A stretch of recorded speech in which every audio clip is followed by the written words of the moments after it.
So first of all, good evening, good vach, tov, welcome everybody. My name is Josh Kaplan. I'm the co-chair of the newly rebranded Jewish Community Forum of Raritan Valley.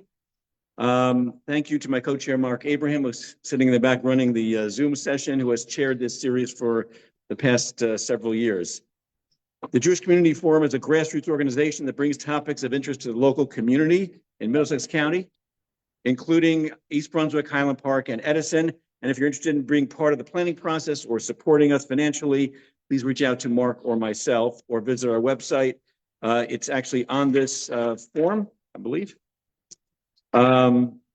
which is this provides the information about our next program. Before I introduce our guest speaker, first of all, I'd like to give a special thanks to Rabbi Ezra Malitsky. I think he had to step out. He's the executive director here at Yeshiva Shari Tzion. And we thank him for welcoming us to his beautiful new facility and for providing refreshments. The next program that we will have is Dr. Rebecca Sipis, who's a local resident, as you know, and she's the Dean of Undergraduate Faculty at Yeshiva University, and she'll discuss her vision for Yeshiva University's undergraduate programs. That'll be Motzei Shabbos, February 1st at 8:30 p.m. at Avos Achim, and there are flyers in the back if you'd like to take one with you.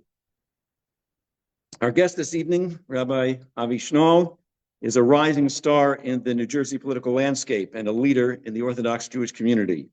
Rabbi Schnall is Director of Federal Educational Affairs for Agudath Israel nationally and was elected a year ago to the New Jersey General Assembly in the 30th district, covering the Lakewood, Wall, Howell area, and other towns. Prior to that, he was the director of New Jersey office of Agudath Israel, and there he led efforts to generate increases in government funding for New Jersey non-public school children, which includes, this is probably an old number, over 60,000 Jewish day school students, something like that. And he was the driving force behind the establishment of the groundbreaking Lakewood Student Transportation Authority that provided busing to many yeshivas in the many yeshivas in the Lakewood community. Prior to Agudath, he was national director of URA's Chill Zone, a nationwide youth outreach program. Rabbi Schnall is a dedicated advocate for our community and all the residents in New Jersey. He is respected and well-liked by his government colleagues, which is very important. And above all, he is a mensch and a kiddush Hashem. Please join me in welcoming my good friend, Assemblyman Rabbi Avi Schnall.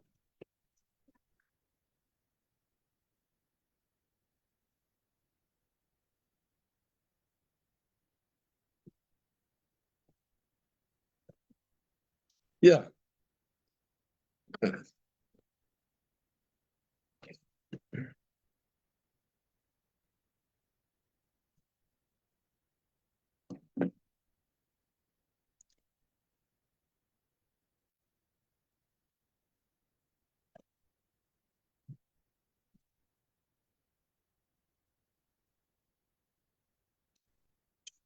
Agudath, everyone. First of all, the Shus Rabbi Luban, it's a covet and a little intimidating that you're here tonight. So I wasn't forewarned that the Rav would be here. We may have to switch a few things around. But Pesach and B'chlei Da'achsanya, we always thank the host. So thank Rabbi Malitsky. And this is absolutely gorgeous, by the way. I was in the old school building. I haven't been invited to see this, but this is so far absolutely fantastic. I think it's a testament to the growth of the Edison Highland Park community. So it's what to be proud of. Thank you very much to my colleague, my friend, Josh Kaplan. We spent many, many, many hours in the hallways of the State House in Trenton, and we had a lot of proud accomplishments that continue till today that I hope to touch upon a little bit. If I may be bold enough to do what I'm going to do. And that is, I'd like, with your permission, to dedicate tonight to the memory of Dr. Izzy Rifkin, who was a pillar of this community, someone that I considered to be a Rebbe of mine, and again, someone also that I spent many, many hours with on communal affairs. And I'm going to tell you a little bit of a story. Josh mentioned one of the big pieces of legislation that I was able to advocate for Now, there's a very big difference between advocates, lobbyists, and legislators. When I was an advocate, I was told many times that advocates don't pass laws. Advocates don't write laws. We advocate that legislators should write laws and pass laws. Advocates have their role and legislators have their role. Before becoming a legislator, I had an opportunity, a schus, to be an advocate. Probably the most significant piece of legislation that I advocated for was something called the LSTA, which stands for the Lakewood Student Transportation Authority. So I'm going to tell you a few statistics, a few numbers. Stay with me, and I'm going to tell you a little bit about Dr. Rifkin. In Lakewood, New Jersey today, there are over 60,000 children that attend the yeshiva system in Lakewood alone. That number grows by thousands every year. There are close to 185 yeshivas and Beis Yaakovs in Lakewood alone. If anyone ever visits Lakewood, now till around, for another month, there's a local publication called The Voice of Lakewood. And every week from now till about another month, they put an ad in the paper, a list of all the boys' high schools. Rabbi Mueller will know that right now is application season for the high schools. They put a list of all the high schools. There's almost 50 plus high schools, just boys' high schools that are on that list. And then we didn't even get started with the girls' high schools. And we're not even started with elementary schools. There's a lot of kids in Lakewood. About 7 years ago, we were informed by the state, the way how the busing in Lakewood works. I know this is Edison Highland Park, but I'm going to bring out a story. There's a purpose to this. In Lakewood, New Jersey, about 7 years ago, without getting too into the weeds and the minutiae of the legislation, and as you're very well familiar with over here in Edison Highland Park, not every kid in New Jersey is entitled to get a bus. If you live close to the school, you don't get. You live further than 2 miles, you do get. It's a whole calculation. And then there's something called courtesy busing, which means it's a courtesy. A local township, not a township, Board of Ed, but decide that we want to cover the cost of busing even for kids that live within the 2 mile required radius. So a kid lives further than 2 miles, there's no obligation to provide that kid with busing. But some towns take it up upon themselves to offer what's called courtesy busing. Lakewood had for the longest of time courtesy busing. But the amount of children getting courtesy busing was about 15 to 20,000 kids. Lakewood hit a deficit, and there was a state monitor, and basically we're told courtesy busing is over. 15,000 kids are not going to have a way to get to school. Now, I'm imagining that many of you have gone to Lakewood at least once or twice, and to have 15,000 kids not having a way to get to school would be an absolute epic disaster. It would literally shut down the entire city. So we had a big problem. So we thought of an idea, without getting too into the weeds of it, of basically privatizing non-public school busing, taking it out of the hands of the Board of Ed, making it part of a private entity, a consortium. The funding will come for only the mandated students. We do our own bids, our own runs. It was a chap. It was a very, very smart chap that a few people had. So we went to a legislator and we got them to write a bill and introduce the bill. Now we have to get this bill to pass. Now let's talk politics. In the state of New Jersey, private schools are not that popular. Believe it or not. Transportation to private schools is even less popular. Transportation to private Orthodox religious schools is even less popular.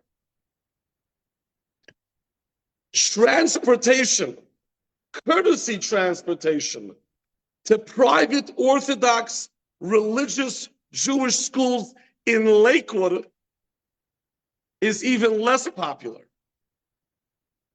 So how are we going to get this bill passed? Without going through the whole story, which can take me hours.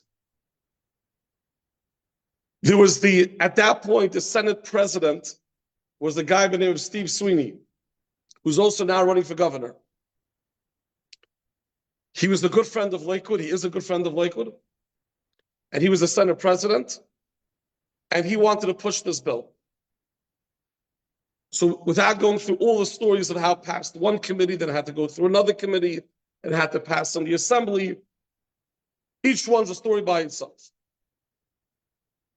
But we're finally at the point that it's going for a full vote in the Senate. Now I'm going to tell you a little secret. I know this is being recorded, don't worry. When a bill gets put up for a vote, it's usually a pretty solid indicator that it has enough votes. You don't put up a bill that's going to fail. That's usually like the unwritten rule of Trenton. In the Assembly, in the Senate, for years, it was always like that. If a bill's not going to pass, doesn't have the votes, why bother putting it up and embarrassing the sponsor of the bill? So we looked the morning of the Senate voting session, and our LSTA bill was up, the number was there, it was on the list, great. You never take anything for granted. Anything can be changed. So myself and Committeeman Mayor Lichtenstein from Lakewood Township, we went to Trenton to make sure, just in case any last minute complications. And we get a message, the bill was pulled, which means it's no longer on the list. We don't have enough votes. We're going frantic. So we go to the doorway to get into the Senate chambers. We're not allowed to walk in. I wasn't a legislator at that point. You have to stand on the outside hoping that a senator sees you to motion to them to come out to talk to them. And the message we got was, there's not enough votes. How could it be? We're going through the list of the names. We took out a pen and paper going down the list. This guy will support it. That guy will support it. Senator Singer locked in all the Republicans, but that's only, a certain amount. We need this and we need that. There's 40 senators. In order for a bill to pass, you have to have 21 yes votes, which means if 20 people show up to work that day and all 20 people vote in favor of a bill, it doesn't pass. It's not majority of who's there. You have to have 21 yes votes. We're counting the votes. Now, who is going to vote for a bill outside of anyone from Lakewood? And again, it only helped Lakewood at that time. They thought there would be a big, huge cost of money. Private, religious, Jewish, Lakewood, it just courtesy, the whole thing. Why?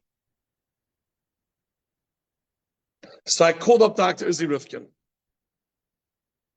I said, Dr. Rifkin, I'm sitting here in Trenton. You have children living in Lakewood. Don't ask me any questions. Just listen to what I'm going to tell you. Please.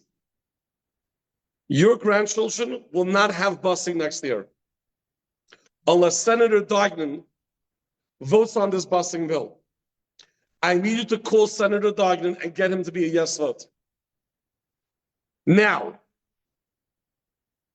I hung up. I go to the chambers. Senator Dognan is by his seat. I see that he picks up his phone. He walks out of the chamber. He comes back in, and he goes with the Senator Singer. Bob, I'm on the bill. 21 votes. That's Dr. Rifkin. Today, there are 60,000 kids that get on a bus every single morning to get to yeshiva. And Dr. Rifkin is sitting in the Shamayim, and every morning he gets a piece of that sauce. Tremendous. So really, in Lakewood, why am I here? To tell you that it's the schus of the Edison community. Because ultimately, Dr. Rifkin was one man. But he was one man that the legislators knew represented a community. And the community is what gave him his kayach, what gave him his power. So I'm here to say thank you. Because every day my kid gets on a bus. Because Dr. Rifkin made a phone call to get us 21 votes. Pretty fascinating. I was told that tonight I'm going to be speaking about a few topics. The flyer says as follows. A Jewish agenda for New Jersey, anti-Semitism, security, school funding, and more. Each one we could talk about for an hour. What I want to talk about tonight, if I may, spend a few minutes on a topic that is part of that list. I'm going to stick to the script. A topic that I feel is very important, and I may have a very different approach than what's typical in this topic. And that's anti-Semitism, and particularly here in New Jersey. There was a folk song written by Tom Lehrer, and the song went as follows. I'm not going to sing it. I'm just going to read it. Oh, the Protestants hate the Catholics, and the Catholics hate the Protestants, and the Hindus hate the Muslims, and everybody hates the Jews. Anti-Semitism is something that has been, we say it every year by the Seder night, B'chol Dar V'Dar, has been, it is, and will continue to be here. No matter what anyone tells you, no matter what anyone says, we are not going to get rid of anti-Semitism. It's here, it exists, and it's not dying. We also know that there are several organizations that have statistics and data that's frightening. I'm not going to repeat all the numbers. Either you heard it or you didn't hear it. But we're probably at the worst we've been in a very, very long time. Following October 7th, there was a surge. No one here needs to know what's been happening at Rutgers University. No one here needs an education of what's been going on in college campuses throughout the country. There's no secret to it. It's very obvious. So what am I going to talk about? How bad it really is?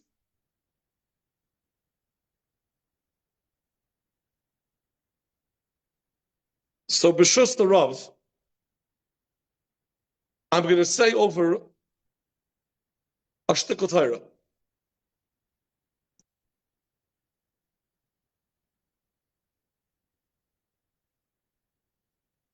Before Moshe Rabbeinu passed away, he was wrapping things up, so to speak. And Hashem was telling him that he has to pass on the torch to Yeshua. And Hashem tells him that it's going to come a time that it will be rois, rabbis, mitzaros. Rois, bad. Rabbis, a lot of it. Vitzaros and tsaros, sorrow, hardships. That's a pretty heavy saros, rabbis, rois. It's going to be bad, bad, bad. So there's a Dasake, one of the commentaries, says as follows. Saros, rabbis, rois means as follows. Someone's going to get stung by a bee and get bitten by a snake. The remedy for the bee is cold water. But cold water is very dangerous for the snake bite. The remedy for the snake bite is hot water. But hot water is very dangerous for the bee bite. That's going to be tsaros, rabbis, rois. Whatever we do, we're going to be stuck. We fight back, we're hit back harder. We don't do anything, we get hurt even worse. We're stuck. What do? And I'll tell you the paradox that we've been having for thousands of years. Let's look at the first time in the history of Klal Yisrael that there was a challenge of how to deal with anti-Semitism or how to deal with unfriendly neighbors. Let's go back. History repeats itself. We all take our lessons from Yaakov and Esav. Esav was marching with 400 men. Many of us may know the song. I'm not going to sing that one either. But he's marching with 400 men. Everyone knew that Esav was out to kill Yaakov. There wasn't a question. Yet, as Yaakov approaches and he gets close enough, Esav embraces him, he hugs him. They explain why, what happened. As Yaakov was approaching, he bowed down 7 times. And Esav saw each time Yaakov bowing down, bowing down, bowing down. Yaakov knew he was right. He deserved the brachas, the blessings were his. Esav sold the firstborn rights to Yaakov. He did nothing wrong. But nonetheless, he bowed once, he bowed twice, 3, 4, 5, 6, 7 times. Esav understood that to mean that he's agreeing, he's conceding that I'm the one that's right. He's bowing down to me. It calmed him down. Flip side of the story. Yaakov had a daughter. Her name was Dinah. Dinah went out into the streets, and Shechem saw her, and he assaulted her, and he violated her. Shimon and Levi, her brothers, were upset. They had a plan, and they killed out the entire city of Shechem. Everyone was dead. Every single one of them was dead. And Yaakov Avinu expressed to Shimon and Levi how upset he was. And he said, the neighbors are going to come and they're going to kill me. And the neighbors are going to be angry on me. All the surrounding villages, the surrounding cities. We wiped out a whole town. What was the response that Shimon and Levi told Yaakov Avinu? They made our sister into a harlot. They violated her. The Raritan asks, and that's it with the Torah, by the way, don't worry. The Raritan asks, Yaakov knew what happened to his daughter. Everyone knew that Dinah was violated. So he's expressing his fear and his upsetness and his anger that you're now going to cause all the surrounding towns to come and attack us. Shimon and Levi answer, something we all know. How does that answer the question? Says the Raritan, Shimon and Levi tell Yaakov Avinu that there are times that we have to stand up, and there are times we have to fight back. And the surrounding towns are not going to be upset at you, because they recognize they violated our sister. Now is the appropriate time to fight back. And there are many people that explain Yaakov did not respond after that answer, as if he accepted it, that they were right. So there's one approach of Yaakov Avinu bowing and bowing and bowing and bowing. Even though he's right, even though it's rightfully his, he bought it. Esav has no right to be upset at him. He swallows, he bows, he's quiet. On the other hand, Shimon and Levi destroy and kill an entire city.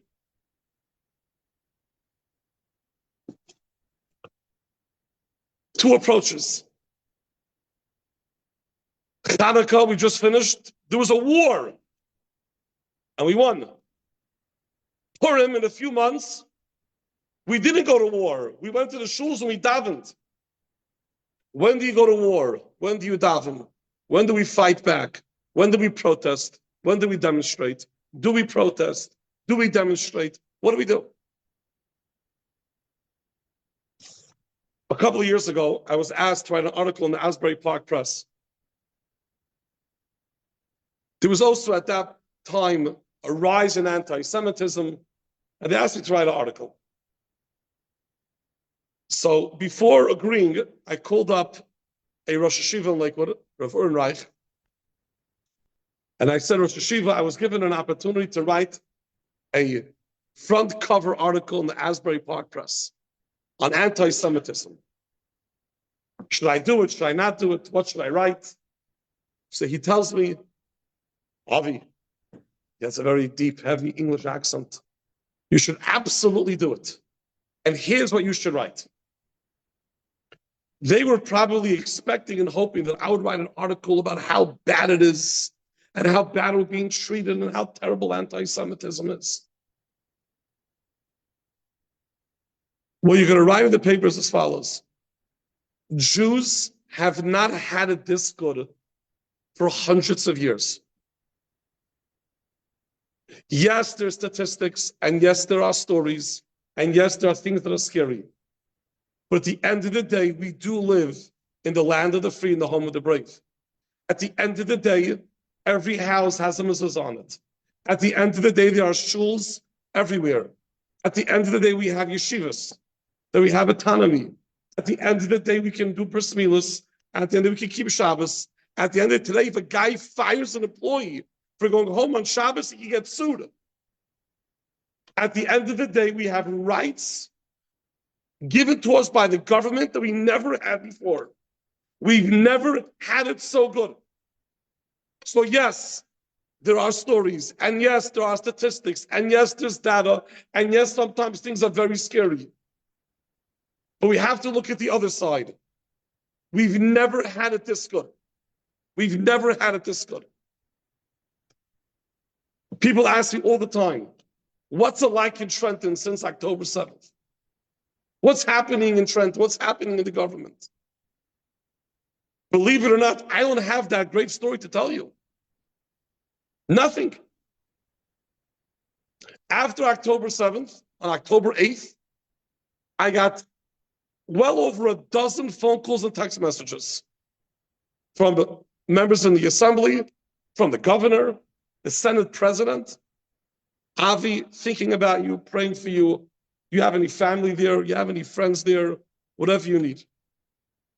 And as it continued, and yes, October 8th, everyone was sympathetic to the Jewish community. That quickly shifted. Not in Trenton. I don't have the crazy story to tell you. Some people like that, no, really nothing, nothing. I've never once been approached in the hallway by someone saying, you know, free Palestine. I've never had a legislator or staffer say anything derogatory, demeaning. On the contrary, I've only had very positive experiences. So let's think about that. In 2025, there's 2 yarmulke wearing Jews in the entire New Jersey state legislature. Neither one of us have been accosted, assaulted, screamed at, yelled at, nothing. But on the other hand, it's like to be in the snake bite. We get too comfortable, things could happen. Things do happen.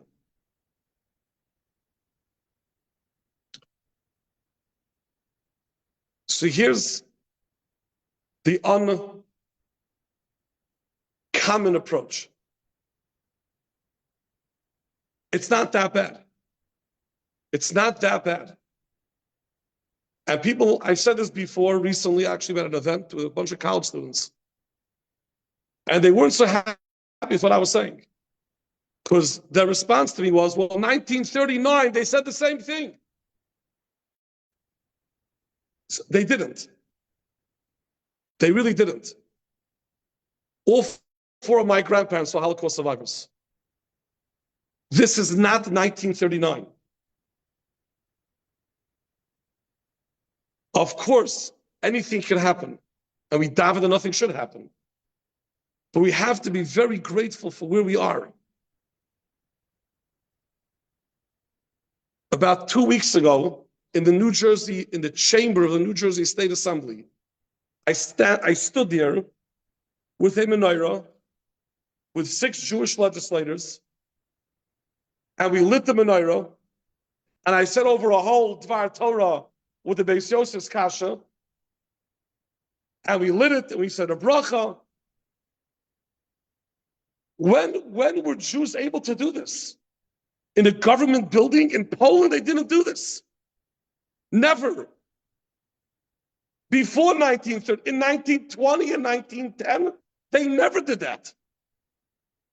Today in America, they have to stand with a yarmulke and say a bracha, shas and isam aviseinu, and say over a whole Beis Yosef's kasha. Never happened before. So I don't see the benefit in the scaring and the fear-mongering and, oh no. Yes, we have to be realistic, but we have it very, very good. This wasn't my bill. And maybe we can talk about that when the camera's off. But some of you may be aware that the primary date was scheduled to be on Shavuos. And there were those that introduced legislation, it was not me, that introduced legislation, some of them Gary Sher from Psayik, Assemblyman Rob Karabinchak, who some of you may know, who is, by the way, really, really, really a great guy. Really, really, really a great guy. I sit right next to him in the caucus room. You're blessed to have him and Sterling Stanley and the senator as well. But I know those two guys a little bit better because they're in my caucus. They're great people. They really are great. And they care about your community, our community a lot. They introduced legislation to change the date of the primary. I'll tell you a little inside baseball.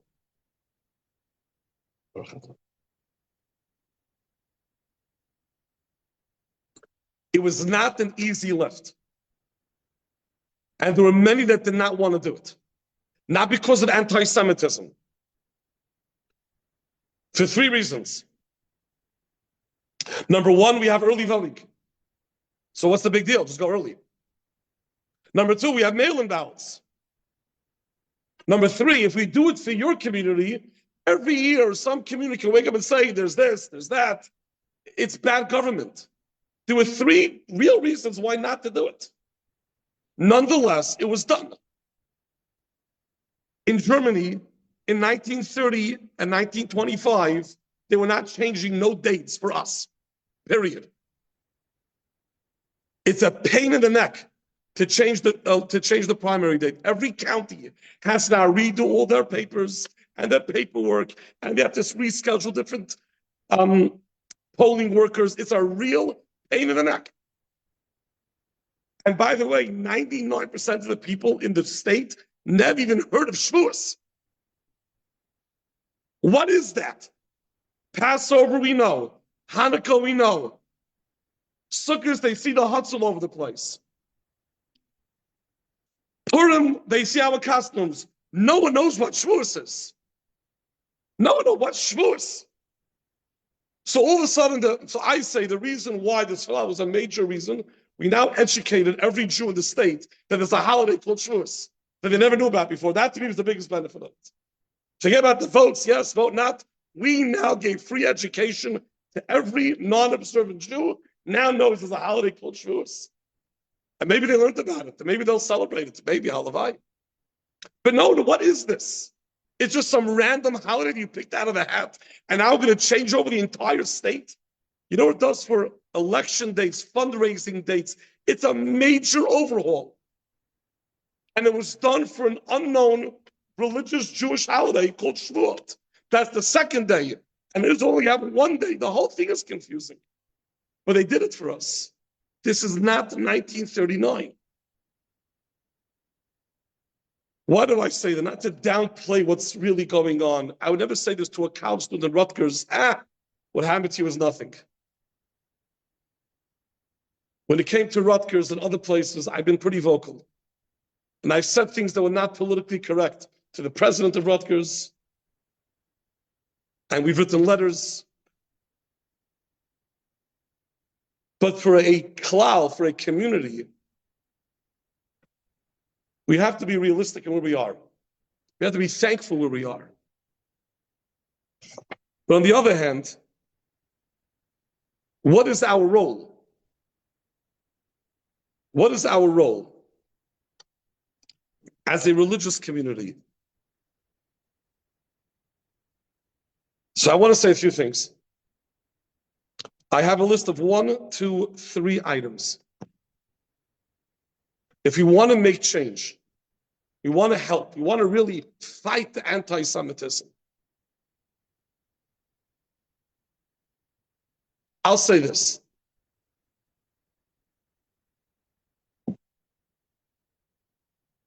A few years ago, probably many of you may remember this. I'll remember it forever. There was a book reading, I believe it was the Edison Library, not the Highland Park Library, right? It was in Highland Park. Okay. So you know what I'm talking about. There was a book reading in the Highland Park Public Library. And there was a big question of what to do. Protest, demonstrate, go to the board meeting. And I had the schus to be asked to join the phone conversation. I believe, Moshe, for you were on the call. Also, I think you were on the call. By the way, shout out to Moshe for you, by the way. One of the guys that hired me many years ago. You missed the first beginning. I dedicated tonight Leila Nishmas, Dr. Rifkin. And then I said over that whole story. So that's, just want to make sure you heard that. There was a phone call of, I believe, every single Rav in this community. Rabbi Eichenstein, Rabbi Luban, Rabbi Miadanik, Rabbi Horowitz, I forgot all the other names. It was like probably 8, 9 Rabbanim on the call. The diversity of Rabbanim was astonishing. Which is the diversity of the congregations they represented was also astonishing. 2 things that I'll never forget. Number 1 was the Agudath. It blew my mind. The second part was that the responsibility of the leadership of this community, how are we dealing with this anti-Semitic incident? How are we dealing with this? Do we go? Do we not go? Who should go? How should we go? Should we tell people that they can't go? Are people going to listen? Are people not going to listen? Every piece of that was discussed. And whatever happened, happened. You all know what happened. People went. But every piece, what do we do? Because we do live in a world that there are challenges. We do live in a society that things come up. So with the bracha of being in a country that we've never had a discord for many, many, many years. I'm not a big historian. Roberto can tell you exactly the decade that's comparable to right now. I can't do that. Maybe under Alexander the Great was like the last we had a discord. I don't know. Europe, we definitely did not have a discord for many, many, many hundreds of years. We are given certain rights that we need to take to our advantage. Number 1, I see Mrs. Ashno is here, and her group, the Teach group, Moshe Foy is here I'm a member of the board of Agudath, New Jersey, have put in a huge effort in cities throughout the state to get out the vote. If you don't vote, I don't want to sound like, derogatory or whatever it is. But it's like, come on. How could you not do that? It's so basic, it's so minimal, and it's so impactful. I'll tell you insider baseball. There's going to be a primary in a few months. Unfortunately, this year, I'm a politician, I'm allowed to say this. Unfortunately, this year, the primary is going to be a dirty primary, not the gubernatorial.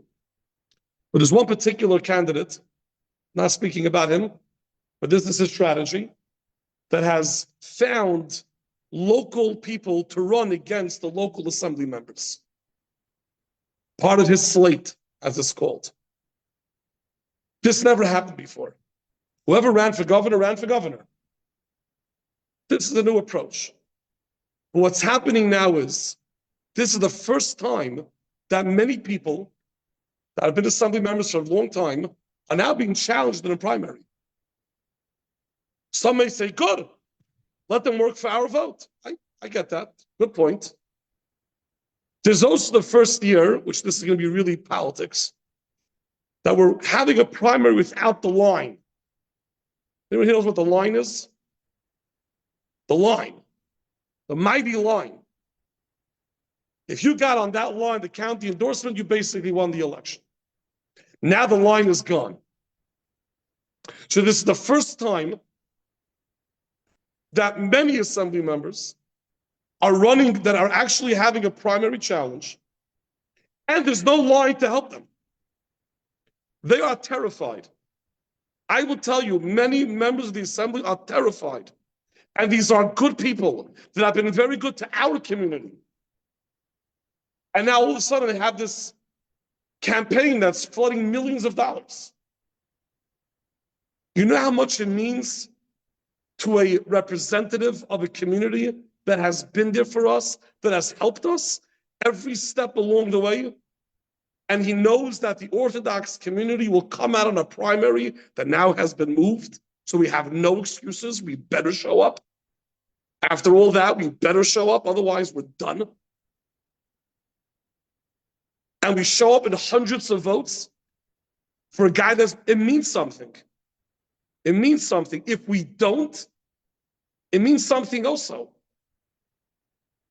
Let's put it on the table.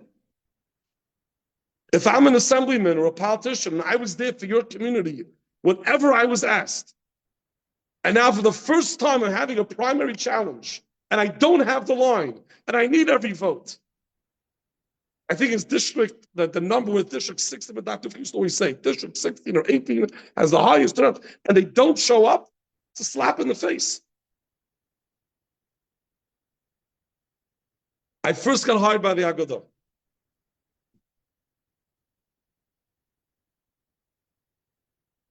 There was I'm almost done time-wise, right? I'll finish with this.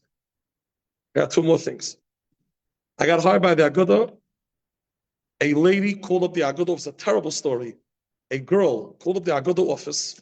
She was a student in college, and she already missed 2 days for Rosh Hashanah, and then it was Yom Kippur. And at her college, if you missed 3 days of class, you basically failed that semester. What does she do? It's Yom Kippur. The college was like a satellite campus in some like office building. It wasn't with a Hillel house or a Chabad house or that had a chaplain on site. She just went to a night college, a night course, and she already missed 2 days. There's nobody to talk to. What does she do? She called the Agudath. By the time I got the phone call, it was like Erev Yom Kippur. She called. She went to college in Yom Kippur. She went to college in Yom Kippur by night. So we decided at that point, there was a bill that was already introduced and passed in New Jersey by Gary Sher for tests and assignments. If they're on a holiday, it has to get pushed off, but not absentees. If you're absent, if you just miss classwork, don't penalize me. This should never happen. A girl should never have to choose between Yom Kippur and college.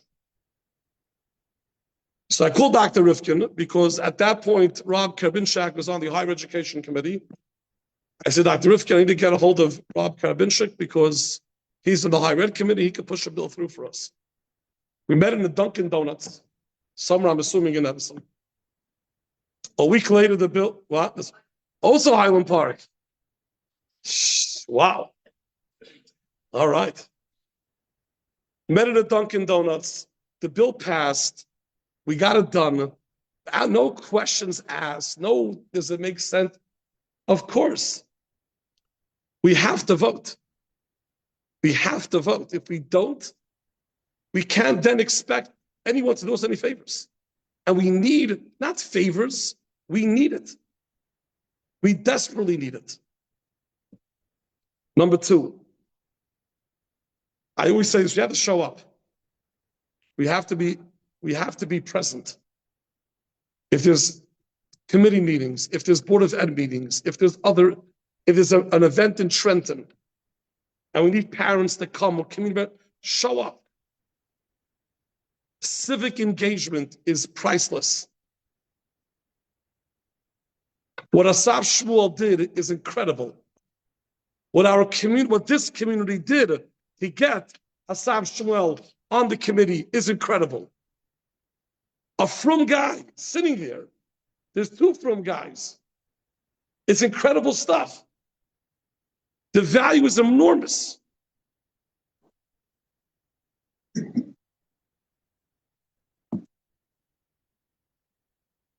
So I'll close with this. It's not so bad. But there's a lot that we can still work on. New Jersey has the highest security funding allocation per child in the country. My friends in New York and in Ohio and in Florida, in Florida, all ask me every year, say, how much are they getting in New Jersey? 100, 150 to 140 bucks. And that started with $25. Who remembers that? Moshe remembers that. You were there probably. 25 bucks per kid. And we laughed at Gary's show. He said, Gary, 25 bucks? That's a joke. He laughed at us. So you got to start small. 25, 50, 75, 150, 240 bucks. Highest in the country. There's nonprofit security grants. These are all government pieces. But we need to have civic engagement. And it's not a contradiction to Yaakov Avinu who's bowing down 7 times. A vote is not killing out a city of Shem. There's a time. This everyone agrees to. It's a chiyuv, it's an obligation, it's a mitzvah to be engaged, to vote, to show up, to put up people that will be there for our interest, to make sure those that have been there for us continue to be there, to make sure those that have been there know and see and feel our support and that it continues. And of course, with all that being said, Im Hashem lo yishmar ir, shav shakat shomer. If Hashem doesn't help us, it's all worthless. So obviously we'll have to daven and continue to daven. Hashem should bench us. We should see the ultimate redemption and be brought back home to Yerushalayim HaKodesh. Have a great week. Agudath. Thank you.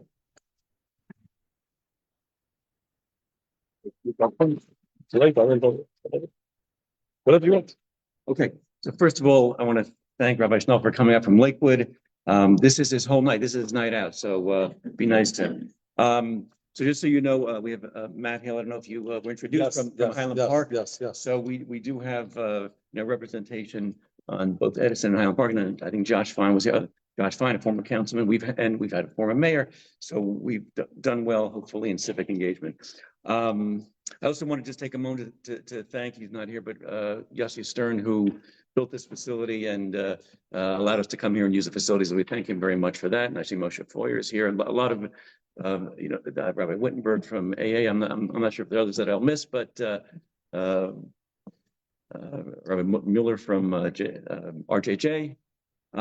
So you see, we are engaged. But thank you very much. Are there any questions from the audience? No, it's not really a question, but I just wanted to mention what you were saying about Shavuos. My son, who's now 30, he had special issues, so he rounds up at the yeshiva going to high school. And he's about to graduate, and they're going to do a final, and they're going to do it. Oh, wow. So we went, and they said they never heard of Shavuos. What are you talking about? They didn't believe us. We went to the head, down on Pearson. And we said to them, my son is gonna take the test on another day. You are not gonna, they said if he didn't take the test, they'd fail him. I said, he is not failing, it's not right. If I have to go higher, I will. They wound up giving him a makeup and they almost fired the teacher because she never heard of it. So she assumed that we were making it up. Yep. It happened in Edison too.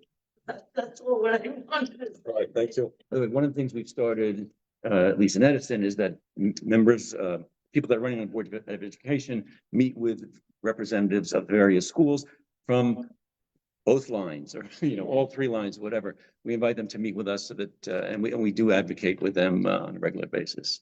Yes. The importance of the Jewish thought, questioning. But in how many districts will the Jewish thought actually make a difference in this, what you call rugged, I won't say dirty, but the rugged primary where Assemblyman so long he said about the fire. Okay, so the question was, if I understood it correctly, is that no one's questioning the importance of voting, but how big of a difference could it actually make in districts that it actually, how big of a difference does it actually make? Well, how many districts? And how many districts? So the answer is quite a few, quite a few. And also you have to keep in mind that no one's expecting that the Jewish vote is going to be the difference. However, in a tight election, it could come down to 150 votes. It's a primary. Most people do not vote on primaries. So the whole turnout is, generally speaking, a 20%, 25, 15% in some areas. So now if the Jewish vote is at a 60, 70% turnout, our 5% now becomes 15% of the voter block. That's an important piece. So you may look at a town, let's say Clifton, New Jersey. Right? Clifton is a very nice, sizable, growing Jewish community. The legislative district of Clifton is not Passaic. Passaic is Gary Scherer. Clifton is Rosie Begoli. Rosie Begoli, a new assemblywoman. Two new assemblywomen. Now Clifton is a few hundred families. If she does have a strong primary, which someone did put up a primary against her, it may come down to a few hundred votes. That will be the Orthodox community of Clifton, New Jersey. They could make a difference. And that's two assemblywomen. In Lakewood, we obviously were the majority, but not of the district. My district is Howell, Wall, Belmar, Lake Como, Avon, Farmingdale. There's a lot of cities there. There's no Jews in Farmingdale. There are Jews there, but not Orthodox. Not Lakewood Yeshiva guys living in Farmingdale, not yet. Not in Belmar or Lake Como or Avon. Not in Wall. Now in Howell a little bit. We need a strong turnout. That's how I won. I won because Lakewood had a massive turnout. And it was Agudath, it was a block vote. I got 89% of the vote. So when I ran, the 30th district, which is what I represent, was the reddest district in the state. I flipped it by a long shot. I didn't win by like a couple hundred votes. I was a 12,000 vote defeat. It was a blowout. How? Because everyone came out. It was an off year. It was Ba'achtos. It was a block vote. Made a difference. But I could go through the state. There's Cherry Hill. There's Clifton. There's Passaic. There's Edison. There's New Brunswick. There's Manalapan. There's Teaneck. There's Englewood. There's Livingston. There's so many Jewish communities that, yeah, it may come down to a couple hundred votes in some of these places. It may happen.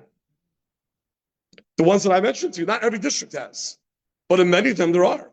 And yeah, that means that if there's 8 districts, that's 16 members of the assembly. That's 16 out of 80. That's a nice percentage that could rely on the Jewish turnout. That's quite important. That's very important. Union City, Union City deal. Now you have Linden. Linden is booming with Chassidim. Long Branch, that whole LB11 they call it, the whole Monmouth County. How can I forget that one? I will tell you that I heard from leadership in the Democratic caucus in Monmouth County, the reason why they were able to win these last few elections is solely because of two groups. I'll tell you the whole thing he said. Law enforcement and the Syrian Jewish community. They knew the nuance of the Syrian Jewish community. That's how they won those elections. Now, they have to continue to engage them, make sure they come out and vote again and all that kind of stuff. It's a lot of work. But without a doubt, the Jewish community has an impact. And the truth also is that every member has an impact.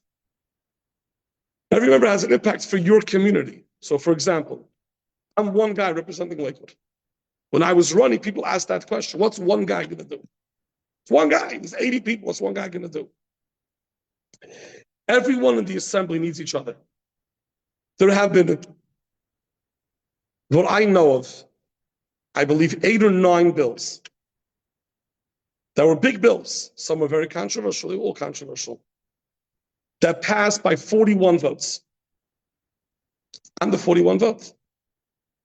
Now, not every time, I don't wait till I'm number 41. But they need every vote. Some people think that, oh, there's 52 Democrats. They're a huge majority.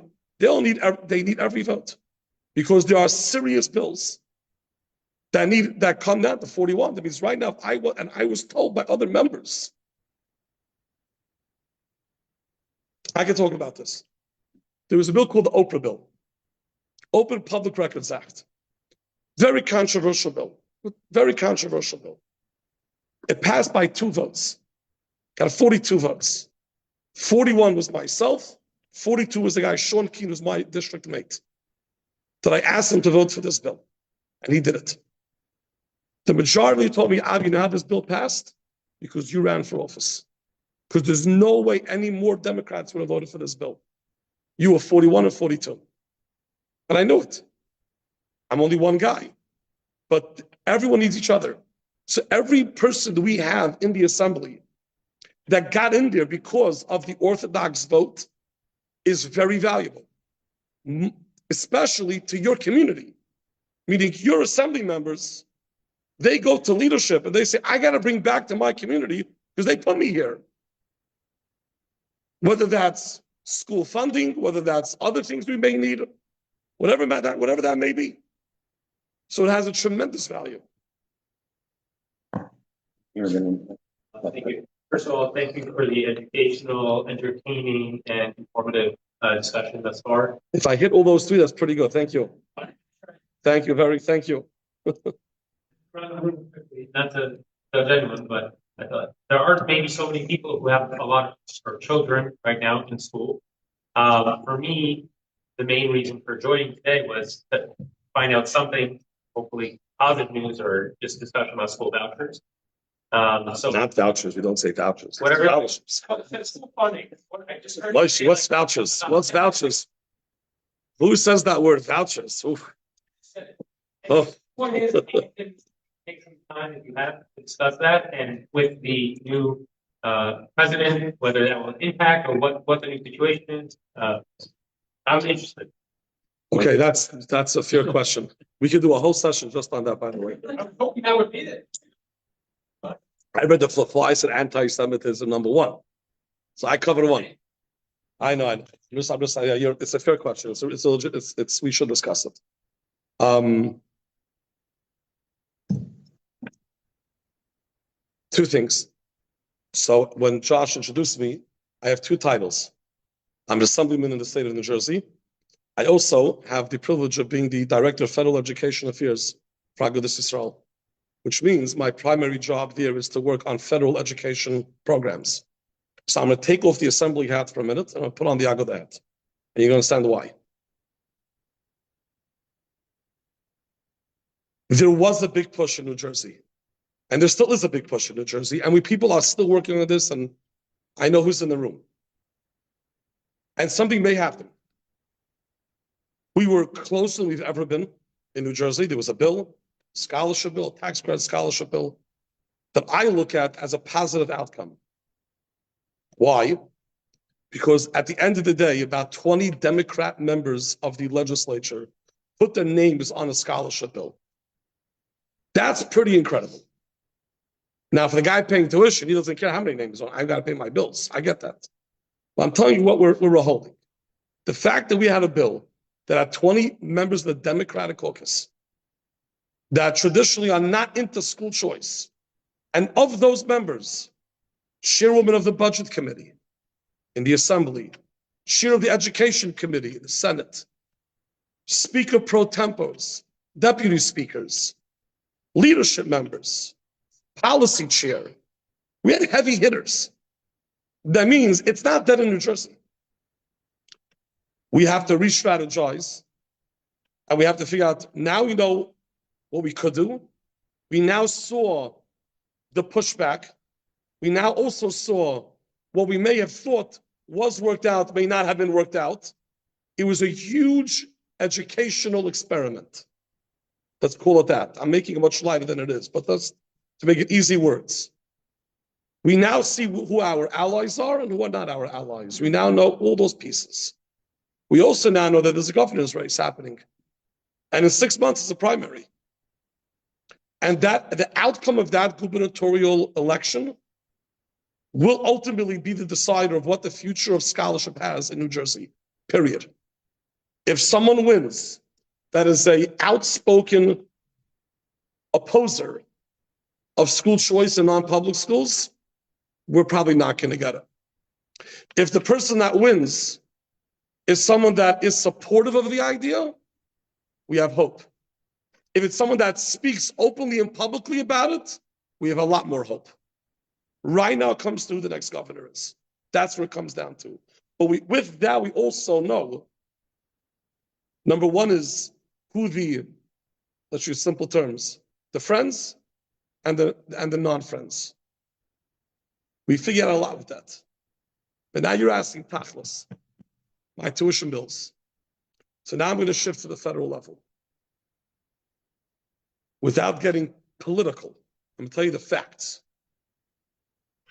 There is a piece of legislation that is a $10 billion piece of legislation. It is a national bill. It is a tax credit scholarship bill, similar to what was being discussed in New Jersey, but a few nuances. This bill has over 180 sponsors and co-sponsors. This bill was sponsored in the Senate by now Vice President-elect J.D. Vance. This is his bill. This bill has the support of Speaker Johnson, who is now the Speaker. This bill has been spoken about by President Trump. President-elect Trump, thank you. There has never been a time ever that we've been this close to actually getting a bill passed. The president, when he nominated the new Secretary of Education, the press release said one thing. She's in favor of school choice. That's all it said. She has no educational background, and this purposely done like that because he doesn't care for someone that has an educational background. By him, it's all about promoting school choice. So since the last 4 years, now how did this come about? The last 4 years, since the last election, there has been a group called Ed Choice and American Federation for Children and Betsy DeVos, and they made a national group, and Agudath has a representative on that national group. His name is A.D. Motes, who's in Cincinnati, Ohio, who was the one that was implemented vouchers in Ohio, and in in Indiana, and in Missouri, and in Pennsylvania, and in Illinois, which had a phase-out period. So he knows his stuff pretty well. And he's on that advisory board of this group of Betsy DeVos and crew. And for 4 years, they've been working on getting one member after another member after another member. What's the plan? There was an election. There's a trifecta. There's a majority. It's across the board. All that has to happen now is the president agrees to include this in the word just went through my head. Reconciliation bill. And that's it, it's over, it's done. That means we could have next year, what's the actual bill? Reconciliation. That means by next year, we will be able to have up to $10 billion in scholarships divided out through every single state. There's a minimum of how much has to go to a state. So you know every single state's going to have it. The state will be based over how much is raised in a state. New Jersey has a lot of people here that will support private schools. And there's a dollar for dollar credit. They're going to put back the corporate giving piece, individual pieces. You're talking about potentially being able to raise hundreds of millions of dollars. Who will be eligible? Will be 3 times the local median income.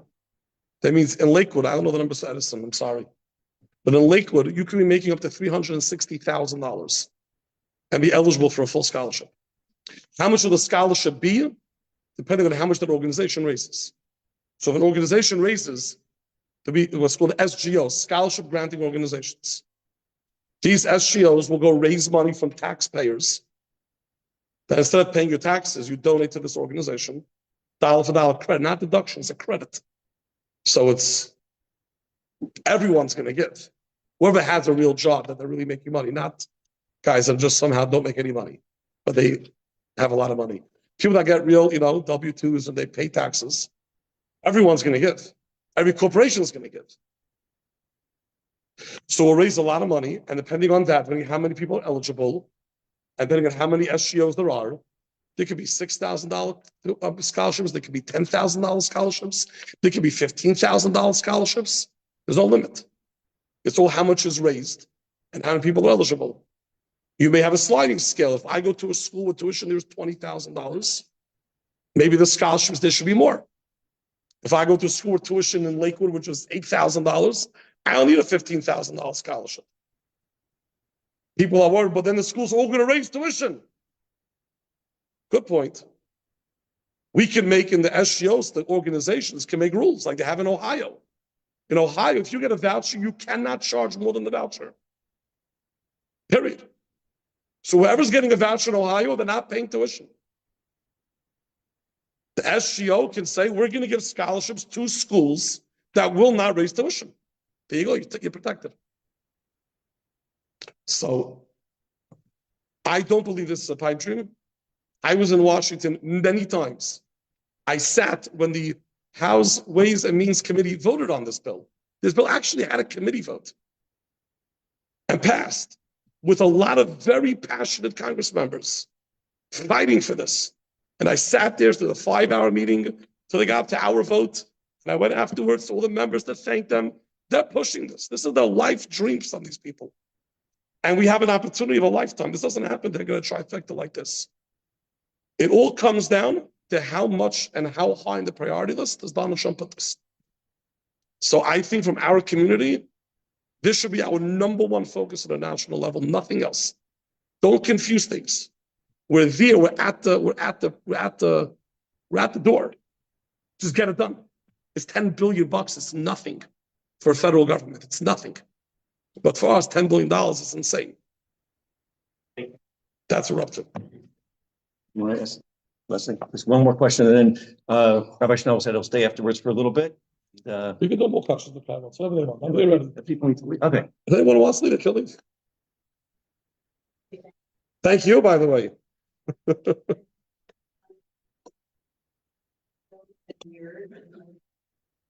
Thank you. Really amazing.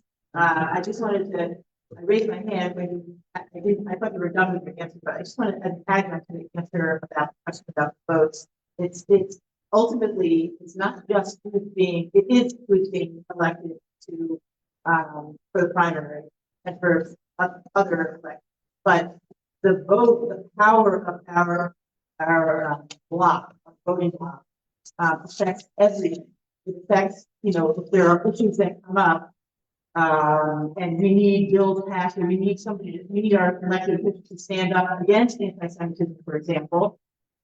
if they understand that we're a powerful voting bloc, they will stand up. And ultimately, Absolutely. the two things that matter are obviously financial support, but in some cases, even more important than the financial support, which we of course, need to give as well, but is the voting bloc. So there's going to be a huge effort at this community, get out the vote, get everybody register, vote, school by school. We're working on it now. We're getting, so people want to be involved in that. Of course, available at Let's Shop if you want to contact me. But just that, I just need to say that it's not just the primary. It's a huge issue, and it's easy, and it's cost-free, and everybody can get everybody else to know. Mail is comes to your house. The little comes to your house. Fill out, mail it back in the mail.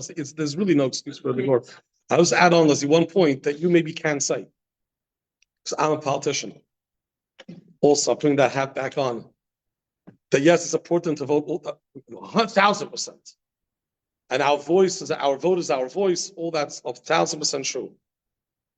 We also have to be smart in how we vote as well.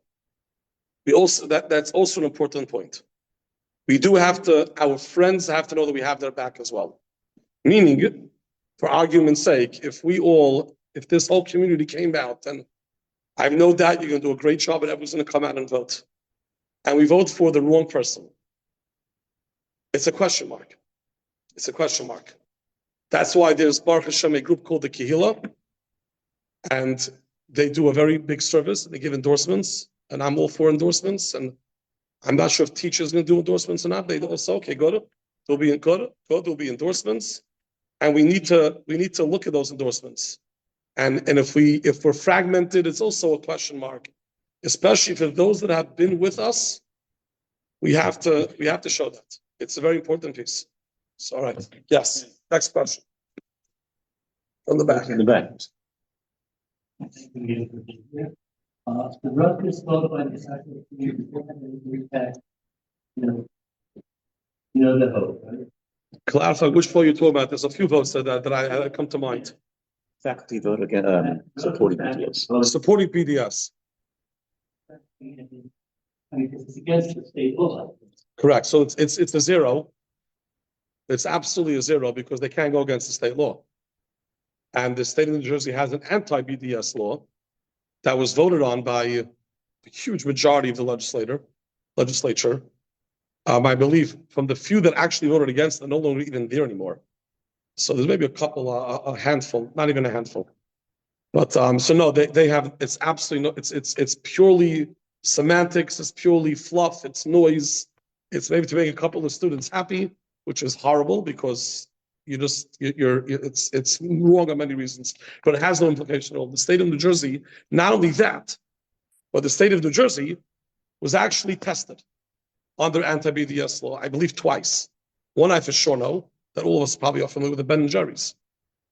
When Ben & Jerry's made their policy that they're no longer going to sell in the Shomron and all those areas, New Jersey divested from that company.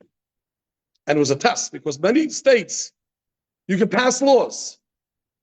You can make things the law of the land, but are you going to follow through? That's where it comes down to it. And the one that passed the law was under the Christie administration. And the Ben & Jerry's happened under the Murphy administration.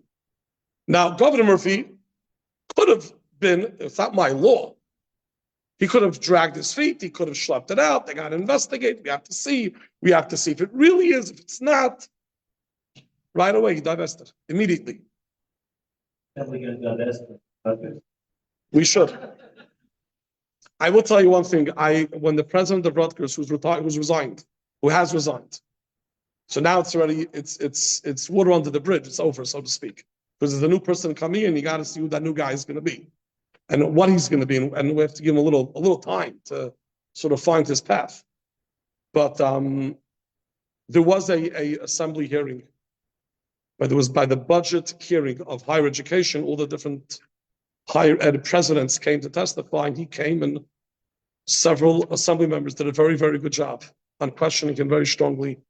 And there has been legislation that was introduced to sort of, a school that allows certain things to happen should be penalized and no longer get financial aid.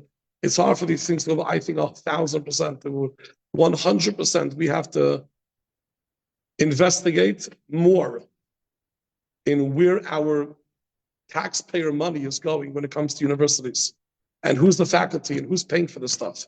It absolutely needs a much, much bigger, deeper, and broader investigation. 100%. We should absolutely be, I would say, divest from Rutgers. But looking at a lot of Jewish students at Rutgers, by the way, that benefit a lot.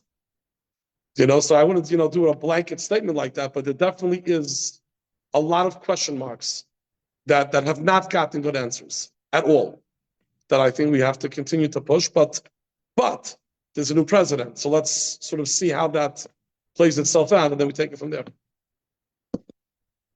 Thank you, everybody. Thank you, Rabbi Schnall.